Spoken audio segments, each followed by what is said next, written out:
गुरुदेव, यदि किसी व्यक्ति की मृत्यु हो जाती है तो उसका अगला जन्म हो जाता है या अपने कर्मानुसार किसी लोक को जाता है, तो महाराज जी फिर पितृ बनकर कैसे आते हैं? अगर कोई गलती हो जाए तो पितृ परेशान करते हैं, ये कैसे संभव है गुरुदेव? आप ये समझो, आप पितृ नाम दो, भूत नाम दो, कुछ भी नाम दो, अभी जो इनको बताया वो कर्म ही होता है। हमारा कर्म ही होता है, कोई हमको परेशान नहीं कर सकता। कोई देवता, कोई भूत, कोई प्रेत, कोई पितर, ये बात गांठ बांध लो, कोई तांत्रिक, कोई सिद्ध। यदि मेरा कर्म गलत नहीं है तो विश्व ब्रह्मांड में किसी की ताकत नहीं है कि वो हमको दंड दे सके, क्योंकि सबका शासन करता भगवान है, ईश्वर है। अगर कोई अपने तप का प्रभाव भी करना चाहे, मान लो तपस्वी है, तो बीच में आके खड़ा हो जाएगा, बिल्कुल वो भजन नहीं करता, पर वो निष्पाप है, उसने अपराध नहीं किए, तो किसी न किसी रूप में भगवान आके खड़े हो जाएंगे, उसकी रक्षा कर लेंगे। इसीलिए उनका एक नाम है ईश्वर। संपूर्ण जीवों का शासन उनके हाथ में है और सब जगह विराजमान है। यार मैंने तो भगवान को पुकारा नहीं, लेकिन मेरा सब काम बन गया। ऐसा फंस रहा था, ऐसा गिरने वाला था कि मर जाते, ये लोग फंसा लेते। ऐसा कौन बचाया?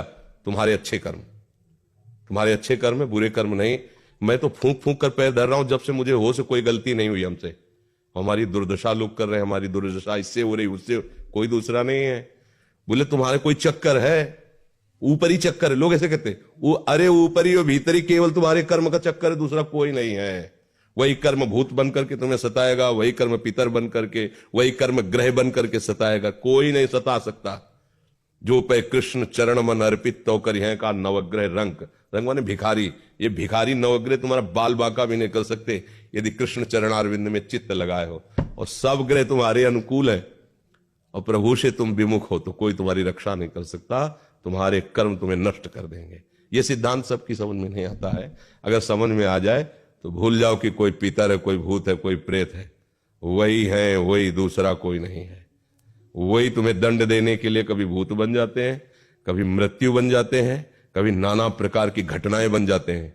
और इसीलिए उनका भजन करोगे तो असली रूप में आपको मिलेंगे प्रेमानंद स्वरूप, महान सौंदर्य समुद्र, करुणा समुद्र। वही नहीं कहते जो विमुख है, अधर्माचरण करता है, उसके लिए मैं काल रूप भयंकर हूं। भगवान ही कह रहे, मैं उसके लिए भयंकर रूप हूं। देखो, भगवान का ही एकमात्र स्वतंत्र साम्राज्य है। वही बनने वाले, वही बनाने वाले हैं। बस सावधान होकर उनका भजन करो, कोई कुछ नहीं कर सकता।